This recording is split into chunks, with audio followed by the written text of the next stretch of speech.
Sahabat setia, Oase Rohani Katolik yang dikasihi Tuhan, dimanapun Anda berada, baik yang sedang menyimak melalui kanal YouTube KAJ Radio Lain maupun Komsos KAJ, dan Anda yang juga mendengar melalui siaran radio, salam damai, semangat, sehat, dan sukacita. Karena begitu besarnya kasih setia Allah kepada kita semua. Jumpa lagi kita di acara Oase Rohani Katolik edisi hari ini, Minggu Biasa ke-13 bersama saya, Laurencia Fani dan Romo Silverius Andang Kencana Aji SDB. Kami akan menemani Anda semua mendengarkan firman Tuhan dan kemudian dilanjut dengan untuk mendapatkan inspirasi melalui renungan yang akan dibawakan oleh Romo Andang. Bagaimana Romo Andang kabarnya? Baik, Ibu Fani. Selamat datang Romo. Terima kasih. Sahabat ORK yang dikasihi Tuhan, senang berjumpa dengan Anda semua di acara ini. Ini kali pertama saya hadir dalam acara ini. Semoga dapat saling memberikan inspirasi tentang sabda Tuhan yang akan kita dengarkan dalam acara ini. Amin. Saya memang lumayan sibuk juga, tetapi masih bisa saya sempatkan untuk hadir dalam acara ini. Terima kasih ya, kita mencari jadwal ya Romo ya, yang kosongnya Romo. Baik sahabat Oase Rohani Katolik, kita mulai acara ini akan dibuka dengan doa oleh Romo. Silakan Romo Andang. Marilah kita berdoa. Dalam nama Bapa dan Putra dan Roh Kudus. Amin. Amin. Tuhan, Allah Bapa yang Maha Pengasih, kembali kami bersyukur atas penyertaan yang Engkau berikan kepada kami, atas segala kegiatan yang telah kami lalui. Dan juga dalam kegiatan kali ini, Oase Rohani Katolik ini, dampingilah kami dengan penyertaan Roh Kudus-Mu, sehingga apa yang kami dengarkan dan kami wartakan adalah berasal dari Engkau, yang menghendaki kami untuk selalu bertekun dalam setiap usaha kami, menjalankan kehendak-Mu dalam kehidupan kami. Semoga melalui acara ORK ini, pertumbuhan iman kami akan terus berkembang bagi diri kami dan orang-orang yang kami temui setiap hari. Tuhan, Allah Bapa, semua ini kami panjatkan dalam nama Yesus Kristus Putra-Mu yang terkasih, Tuhan dan pengantara kami, kini dan sepanjang segala masa. Dalam nama Bapa dan Putra dan Roh Kudus. Amin. Kita mulai ya Romo. Baik. Antifon pembuka. Hai segala bangsa, bertepuk tanganlah. Elu-elukanlah Allah dengan sorak-sorai. Bacaan pertama dari Kitab Kedua Raja-Raja, bab 4 ayat 8-11, ayat 14-16a. Pada suatu hari, Nabi Elisa pergi ke Sunem. Di sana tinggallah seorang perempuan kaya yang mengundang dia makan. Dan setiap kali dalam perjalanan, singgahlah Elisa ke sana untuk makan. Berkatalah perempuan itu kepada suaminya, "Sesungguhnya aku sudah tahu bahwa orang yang selalu datang kepada kita itu adalah abdi Allah yang kudus. Baiklah kita membuat sebuah kamar atas yang kecil yang berdinding batu. Dan baiklah kita menaruh di sana baginya sebuah tempat tidur, sebuah meja, sebuah kursi, dan sebuah kandil. Maka apabila ia datang kepada kita, biarlah ia masuk ke sana." Pada suatu hari, datanglah Elisa ke sana. Lalu masuklah ia ke kamar atas itu dan tidur di sana. Kemudian berkatalah Elisa kepada Gehasi, hambanya, "Apakah yang dapat ku perbuat baginya?" Jawab Gehasi, ia tidak mempunyai anak dan suaminya sudah tua. Lalu berkatalah Elisa, panggillah dia. Sesudah dipanggil, berdirilah perempuan itu di pintu. Maka berkatalah Elisa kepadanya, tahun depan, pada waktu seperti itu juga, engkau akan menggendong seorang anak laki-laki. Demikianlah sabda Tuhan. Syukur kepada Allah. Mazmur tanggapan. Aku hendak menyanyikan kasih setia Tuhan selama-lamanya. Aku hendak menyanyikan kasih setia Tuhan selama-lamanya. Aku hendak menyanyikan kasih setia Tuhan selama-lamanya. Hendak menuturkan kesetiaanmu turun-temurun. Sebab kasih setiamu dibangun untuk selama-lamanya. Kesetiaanmu tegar seperti langit. Aku hendak menyanyikan kasih setia Tuhan selama-lamanya. Berbahagialah bangsa yang tahu bersorak-sorai. Ya Tuhan, mereka hidup dalam cahaya wajah-Mu. Karena namamu mereka bersorak-sorai sepanjang hari. Dan karena keadilan-Mu mereka bermegah-megah.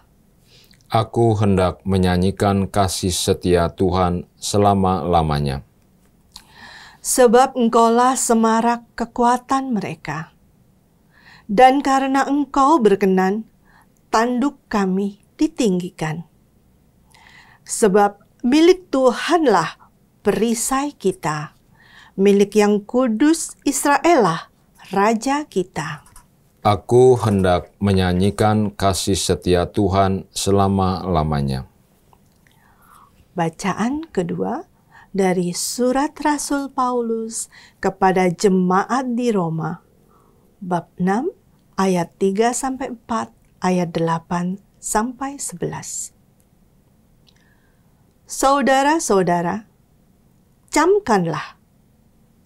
Kita semua yang telah dibaptis dalam Kristus telah dibaptis dalam kematiannya.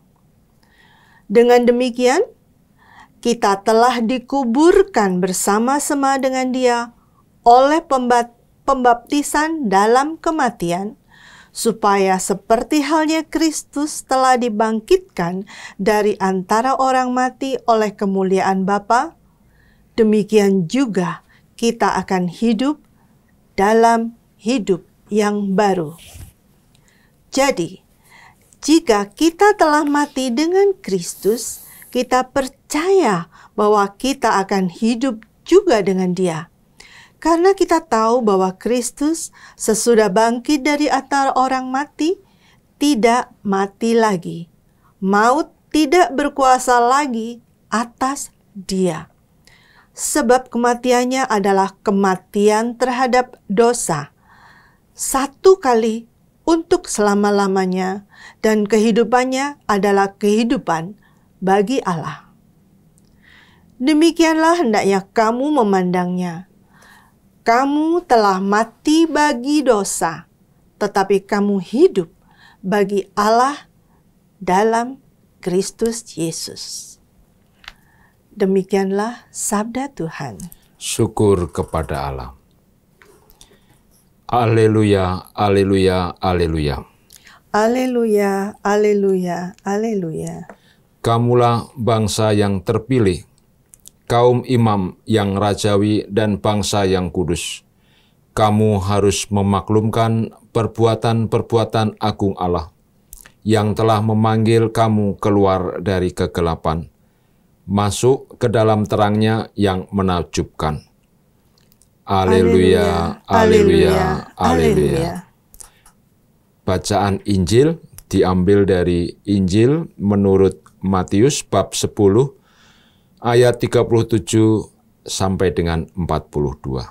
Tuhan bersamamu. Dan bersama rohmu. Inilah Injil suci menurut Matius. Dimuliakanlah Tuhan.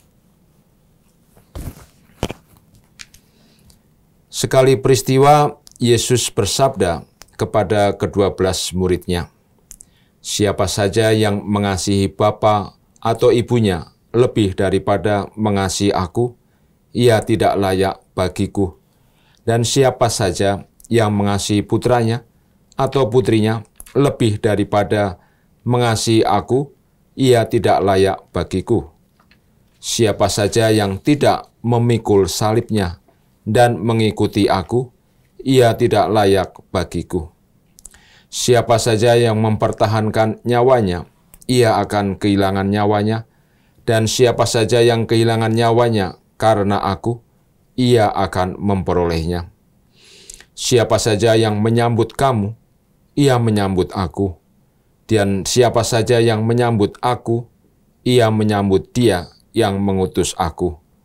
Siapa saja yang menyambut seorang nabi sebagai nabi, ia akan menerima upah nabi. Dan siapa saja yang menyambut seorang benar sebagai orang benar, ia akan menerima upah orang benar.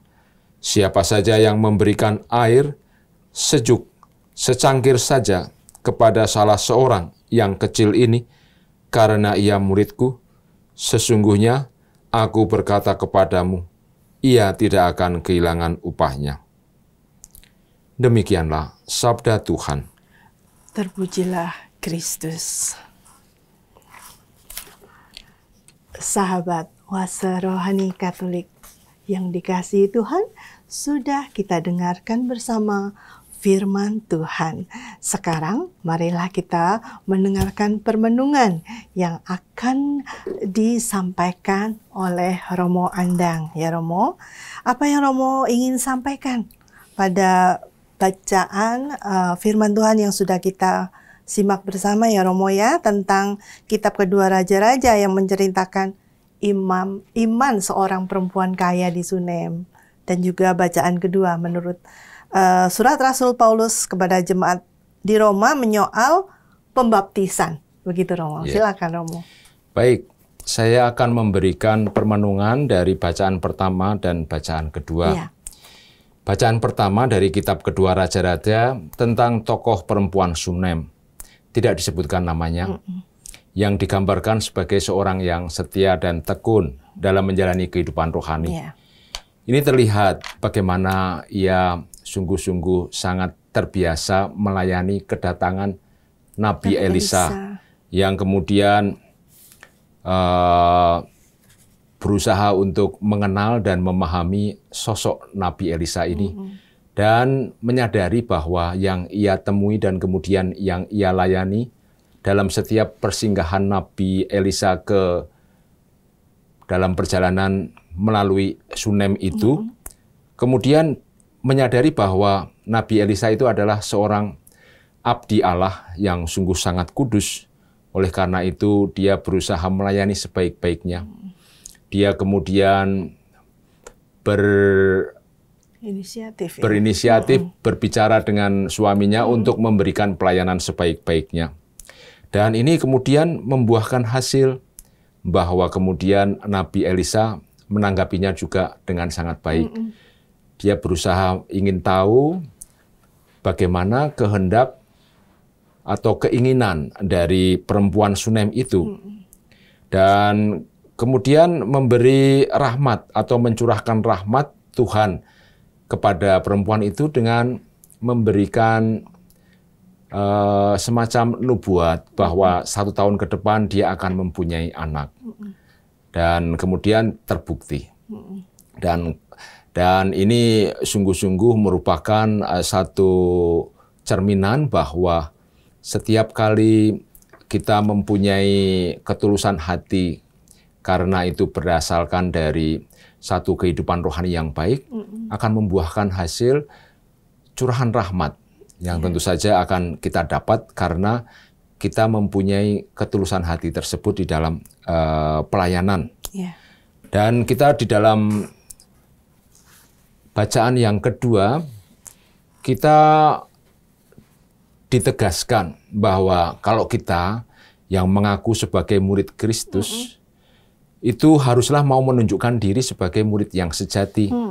tidak hanya sekedar dibaptis secara formal, melalui acara-acara formal pembaptisan itu misalnya, tetapi juga harus mau melaksanakan satu pertobatan yang terus-menerus memperbaiki diri dan kemudian meneladan apa yang menjadi kebaikan Tuhan Yesus di dalam kehidupan kita sehari-hari. Dan ini kan juga menandakan kalau bisa kita meneladan apa yang juga diperbuat oleh perempuan Sunem itu, mau menghayati sabda Tuhan di dalam kehidupan sehari-hari. Maka benar-benar bahwa kita menunjukkan diri sebagai murid Kristus, kasih keselamatan Tuhan itu akan menyertai kita. Iya. Ini yang bisa saya berikan di dalam permenungan yang dari bacaan pertama dan dari bacaan kedua. Demikian. Iya. Saya mau tanya ya, Romo. Baik, silakan. Untuk yang bacaan pertama ini wanita Sunem. Ya. Menurut saya, kalau saya baca kok dia itu sebenarnya tidak meminta sih ya, Romo ya. Dia punya anak ya. Makanya saat Nabi Elisa ini berkata kepada wanita itu, nah, saya baca di berikutnya, janganlah tuanku ya abdi Allah, janganlah berdusta kepada hambamu ini, gitu loh. Dia memang meyakini gitu ya, Elisa adalah abdi Allah yang sangat kudus, begitu ya Romo ya. Cuma dengan kalimat seperti itu maksudnya apa, Mo? Jadi memang benar perempuan Sunem itu tidak meminta secara langsung kepada Nabi Elisa untuk mempunyai anak. Tetapi memang karena juga kebaikan perempuan Sunem itu kepada pelayanan kepada Nabi Elisa itu menyentuh hati Nabi Elisa, kemudian mencari tahu kebutuhan dari perempuan Sunem itu. Dan dari percakapannya dengan hambanya, Gehazi itu didapat bahwa memang perempuan itu tidak mempunyai anak. Maka mungkin menurut tradisi dan lain sebagainya, sampai sekarang, zaman sekarang itu, mempunyai anak itu merupakan suatu anugerah. Maka diberikanlah anugerah yang terbaik bagi perempuan itu dengan memberikan nubuat bahwa 1 tahun ke depan akan mempunyai anak. Dan ini saya pikir apa yang dikatakan perempuan Sunem itu atas pernyataan Nabi Elisa itu merupakan satu keterkejutan yang mungkin memang merupakan satu emosi yang sesaat. Itu bisa saja terjadi pada siapa saja. Tetapi lebih daripada itu merupakan satu juga mungkin gambaran kegembiraan. Jadi dia bisa menyatakan apa saja. Tetapi rahmat Tuhan karena berkat kebaikan hatinya itu sendiri mampu menjadikan pernyataan itu sebagai sesuatu kegembiraan. Satu kegembiraan mendapatkan rahmat Tuhan. Dan oleh karena itu dia merasa yakin bahwa Tuhan akan selalu menyertai dia di dalam kehidupannya dengan mendapatkan rahmat untuk mempunyai anak tersebut. Sampai seolah-olah, aduh, kata-katanya jadi bingung gitu ya, saking antara senang dan lain-lain tuh. Suatu emosi yang memang mungkin sungguh-sungguh mendapatkan tanggapan yang luar biasa. Iya, Romo. Nabi Elisa ini sebegitu kudusnya ya, Mo ya. Jadi dia juga, bisa membantu untuk kisah berikutnya itu, dia juga membangkitkan anak yang perempuan Sunem ini yang ternyata kecelakaan dan mati ya kira-kira. Iya. Jadi tidak disampaikan di dalam bacaan yang pada hari Minggu ini, tetapi dalam kisah lengkapnya memang kemudian anak itu merasa sakit dan kemudian meninggal. Tetapi yang bisa kita renungkan tentang bagaimana tanggapan wanita tersebut atas penderitaan yang ia alami tentang sakitnya anak itu, kemudian anak itu juga sampai meninggal. Itu kemudian dia berusaha untuk menjumpai secara langsung Nabi Elisa dengan imannya itu dia tidak mau lewat perantaraan apapun, meskipun juga Nabi Elisa kemudian mengirimkan Gehazi dengan memberikan tongkat Nabi Elisa itu, tetapi ternyata tidak mempan juga. Sampai pada akhirnya perempuan itu bersikeras supaya Nabi Elisa datang sendiri ke rumahnya, dan kemudian lewat berkat tangan Nabi Elisa secara langsung anak itu menjadi hidup kembali. Nah, itu menjadi benar-benar kita bisa pelajari dari kesungguhan iman perempuan Sunem itu, bahwa apabila memang hamba Tuhan, hamba Allah yang kudus itu menjamah secara langsung, maka dia merasa yakin bahwa Allah akan menolong mereka. Iya. Ini. Biasa imannya. Kalau dalam kehidupan kita sehari-hari, aplikasinya bagaimana nih, Mo? Ya, kita seharusnya sebagai umat beriman untuk mudah selalu bersyukur. Bersyukur atas apa yang kita punyai di dalam rahmat kehidupan sehari-hari. Kehidupan sehari-hari itu sungguh-sungguh sangat banyak hal-hal yang sederhana yang mungkin malah justru kita lewatkan. Kalau kita mudah bersyukur atas hal-hal sederhana yang kita rasakan di dalam kehidupan sehari-hari, maka kita akan mudah tumbuh melalui ketaatan-ketaatan ketika kita menghadapi peristiwa biasa ataupun peristiwa luar biasa seperti apa yang terjadi dalam perempuan Sunem itu. Sehingga ketika kita bersyukur itu, kita akan ingat Tuhan selalu, dan itu akan membuat kita taat untuk melaksanakan kehendak-Nya di dalam kehidupan sehari-hari, di dalam peristiwa biasa ataupun peristiwa yang luar biasa.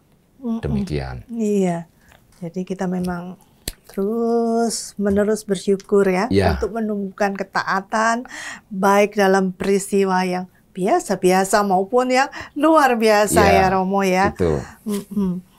Nah Romo, untuk yang bacaan kedua, ini saya mau tanya lagi. Saya kurang paham ya Romo, artinya kita telah dibaptis dalam kematiannya. Maksudnya bagaimana Romo? Ya, di situ dinyatakan telah dibaptis dalam kematiannya, dalam kematian Tuhan Yesus. Bahwa pembaptisan yang kita terima ini adalah melambangkan kematian dan kebangkitan bersama-sama dengan Kristus itu sendiri. Bahwa Kristus sebagai manusia yang kemudian juga dibaptis, namun juga kemudian mengalami kematian, tetapi akhirnya bangkit pula. Dan kematian, pembaptisan yang kita terima itu seperti itu. Nanti kita juga akan mengalami kematian, tetapi kita mempunyai keyakinan juga akan menjadi bagian daripada yang dibangkitkan karena pembaptisan itu. Tetapi juga mempunyai unsur kunci yang juga harus dialami, yaitu melakukan penolakan atas dosa. Nah, ini yang juga disebut sebagai satu kematian yang juga harus kita alami, yaitu melakukan penolakan dosa.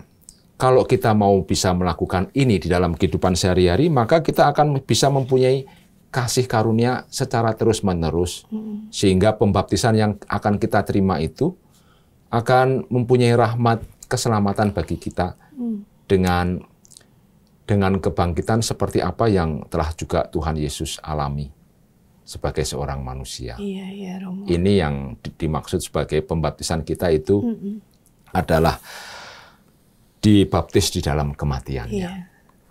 Ya. Oh, sepertinya rada sulit ya, Romo. Ya, memang. Konteks praktisnya adalah bahwa dengan dibaptis, kita harus bisa meneladan Tuhan Yesus untuk mau menolak dosa dengan pertobatan kita sehari-hari, dan dengan demikian kita akan menjadi terselamatkan. Iya. Romo, kita rehat dulu ya di sesi pertama ini. Sahabat terkasih, kita rehat dulu untuk sesi pertama ini. Jangan kemana-mana, tetap di tempat Anda. Kita jumpa lagi di sesi yang kedua.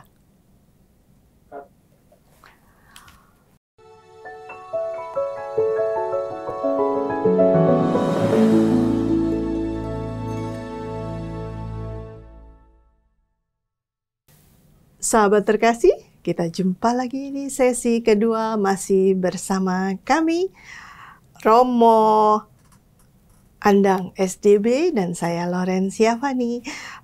Kita akan melanjutkan perbincangan kita di Oase Rohani Katolik. Tapi sebelumnya, bagi Anda yang ingin menyatakan atau berpendapat sesuatu dapat menghubungi kami di email orkkaj2021@gmail.com atau di nomor telepon WhatsApp 0881 0251 33438.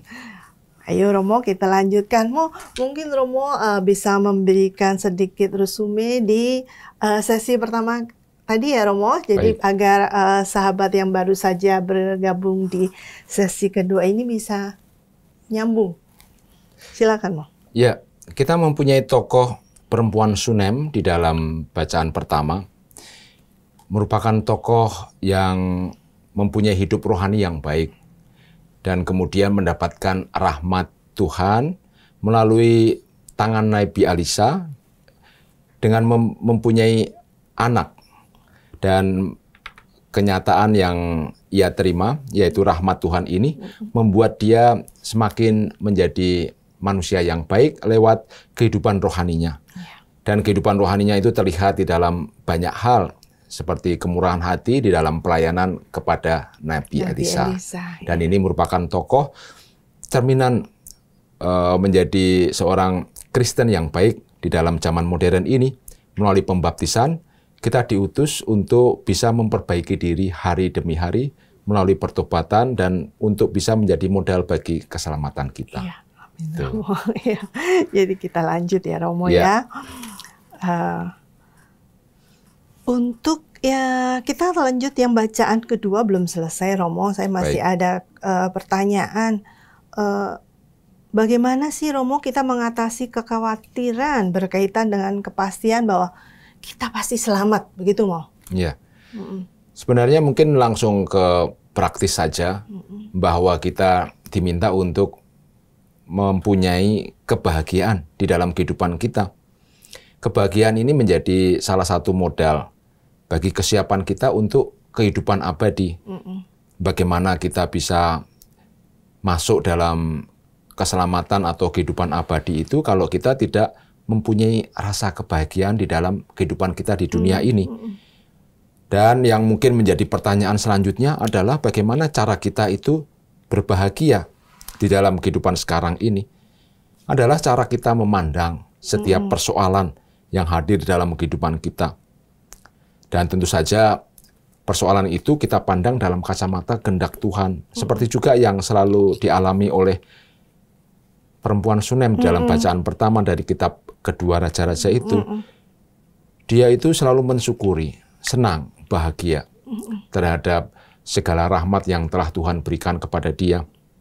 Makanya dia mempunyai modal yang bagus untuk bisa tidak perlu khawatir terhadap keselamatan abadi yang akan ia terima. Ini yang bisa menjadikan contoh bagi kita. Dan kepraktisan kebahagiaan itu dalam kehidupan sehari-hari itu yang bisa mampu kita laksanakan adalah kasih, pengampunan, kemurahan hati, lemah lembut, serta sifat-sifat keilahian lainnya. Dan itu harus kita alami di dalam kehidupan kita sehari-hari. Demikian. Iya Romo, jadi kita mesti punya modal bahagia itu dulu ya Romo ya. Betul. Setelah kita punya modal bahagia, nah baru kita bisa melihat ya bagaimana untuk bahagia itu yang sebenarnya dengan cara pandang keilahian ya. Kehendak Tuhan mulai dari kasih, pengampunan dan sebagainya begitu. Betul. Tapi ya untuk begini Romo, kita mau bagaimana sih Romo mengaplikasikan ya? Seringkali teman-teman kita itu kalau kita ajak bicara tentang bahagia, nah semuanya akan dilihat dari bukan kacamata ilahi ya bahagia itu ya Romo ya, tapi dunia ini gitu loh. Kalau bilang ya semuanya itu dari perut ya, gitu loh Romo. Kalau perut tidak kenyang, kalau kurang uang, maka itu tidak bisa dikatakan bahagia. Begitu, Mo. Gimana cara pandang itu kita bisa alihkan untuk ke hal-hal keilahian, Romo? Ya, semua dalam konteks selalu kita arahkan tentang rahmat Tuhan itu. Apapun itu berkaitan dengan keduniawian, justru. Ya, meskipun di dalam misalnya konteks makanan, ataupun konteks fisik sekalipun, itu tidak hanya sebatas di dalam kesenangan yang dialami secara fisik ataupun duniawi itu, tapi malah justru kita membina kehidupan batin, kehidupan rohani, bahwa itu semua rahmat Tuhan. Kita senang, kita bersyukur, ini Tuhan yang penuh kasih. Memberikan makanan yang enak, memberikan fasilitas fisik yang bagus, dan mampu kita syukuri. Ini nanti akan saya sampaikan untuk selanjutnya bagaimana kita bisa juga mampu membagikannya kepada orang lain, rasa syukur itu. Nah, kalau sudah itu sepertinya rasanya lengkap, dan itu perlu kita tingkatkan supaya tetap stabil untuk bisa menjaga kebahagiaan kita. Iya, Romo, makasih. Kita lanjut ya, Romo, ke yang bacaan Injil ya, Romo ya. Ya. Bagaimana sih, Romo, arti kelayakan ya? Kan Yesus menyebut berulang-ulang bahwa kalau kamu berbuat itu, dia tidak layak untukku gitu loh. Ya, bagaimana arti kelayakan perbuatan kita sih bagi Yesus untuk sekarang ini, Romo? Ya, langsung saja sebagai murid Kristus itu, yang namanya kelayakan itu adalah apabila kita juga mampu bisa meneladan Kristus selama hidupnya sebagai seorang manusia. Dari pengampunannya, pemberian kasihnya, sekaligus juga pengorbanannya di kayu salib, serta kematiannya yang tidak akan pernah sia-sia. Ini yang harus juga mampu kita hidupi. Sepertinya sungguh-sungguh sangat muluk-muluk, tetapi tidak. Kita mampu seharusnya sebagai seorang Kristen yang sangat baik itu mampu meneladan apa yang Tuhan Yesus lakukan di dunia ini sebagai seorang manusia itu, sehingga dia bisa menjadikan jalan bagi kita semua untuk dapat menjadi orang-orang yang terselamatkan. Mampu untuk mengorbankan diri sama seperti Kristus, bahkan sampai mati. Itu menjadikan kita untuk bisa disebut sebagai layak perbuatan kita bagi Yesus. Demikian. Kalau kita ini bagaimana, Mo? Sehari-hari kita mesti bagaimana biar seperti mencontoh yang paling simpel deh, Romo, gitu ya, perbuatan Yesus itu sebagai manusia.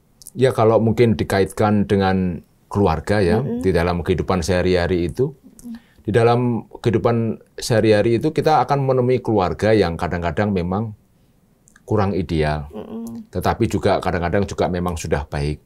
Nah, kita ikuti segala kebaikan Tuhan itu juga harus bisa hadir di dalam keluarga itu. Kalau memang misalnya keluarga itu mempunyai kecenderungan yang kurang baik, misalnya kepada hal-hal duniawi, ya kita harus juga bisa memberitahukan kepada keluarga untuk supaya selalu menjalankan kehendak-kehendak Tuhan, meskipun itu sederhana sekalipun, misalnya berbagi, ataupun bisa memperhatikan orang-orang yang ada di sekitar. Ini yang bisa praktisnya. Ya, terutama di dalam bacaan Injil yang kita dengarkan itu kan, mengapa Tuhan Yesus juga sepertinya memberikan pertentangan antara keluarga dengan Tuhan. Tapi itu tidak. Sebenarnya kan sejauh mana kita memandang keluarga itu sebagai sebuah sarana untuk bisa juga mendekatkan diri kita dan komunitas serta keluarga itu kepada kehendak Tuhan itu. Ini. Sebenarnya contohnya juga simple ya. Yesus juga bilang ya, cuman ngasih air sejuk aja deh gitu ya kepada salah seorang yang kecil di sini dianggapnya adalah yang papa ya, Romo ya. Iya, benar. Itu kita menjalankan apa yang telah Tuhan Yesus lakukan. selama hidupnya itu memperhatikan orang yang berkekurangan, orang yang berkesusahan serta yang menderita. Tuhan Yesus bahkan hadir tidak di istana, tetapi kita tahu di kandang di Bethlehem. Sejak awal mula, kehadiran itu sudah menunjukkan dia memperhatikan siapa. Dan sebagai murid Kristus yang sejati memang kita diminta untuk bisa melakukannya seperti demikian. Bahwa kita juga harus bisa peka. Peka terhadap lingkungan kita terutama. Tidak perlu muluk-muluk untuk membuat satu konsep perhatian kita terhadap orang-orang miskin dan lain sebagainya. Tetapi kita lihat siapa saja yang membutuhkan di dalam lingkungan kita. Itu yang mungkin akan bisa menjadi perhatian kita. Itu sejauh kalau kita bisa maksimal kepada mereka, membantu mereka, itu akan bisa juga membuat kita ini sebagai murid Kristus yang baik. Ini. Selalu melihat sesama ya, Mo, yang sedang menderita, yang tersisih, sekarang ditambah dengan difabel. Seperti Yesus juga selalu ya menyembuhkan, mendatangi orang. Ya, keberpihakan Tuhan Yesus itu yang akan selalu menjadi ciri bagi diri kita juga. Memperhatikan mereka yang membutuhkan. Oke, Romo, waktunya ya, Romo ya. Ya. Sepertinya kurang ya, Romo ya. Semoga inspirasi dari permenungan Romo ini bisa memberkati kita semua ya. Romo bisa memberikan closing statement begitu, Romo? Oh, baik. Untuk jadi saya akan bisa memberikan satu kesimpulan dan pesan bahwa memang banyak tantangan yang akan kita hadapi. Itu bisa terjadi di dalam diri kita maupun di dalam yang selalu muncul dari luar kita. Tetapi pertama-tama memang kita harus bisa mengolah apa yang terjadi di dalam diri kita.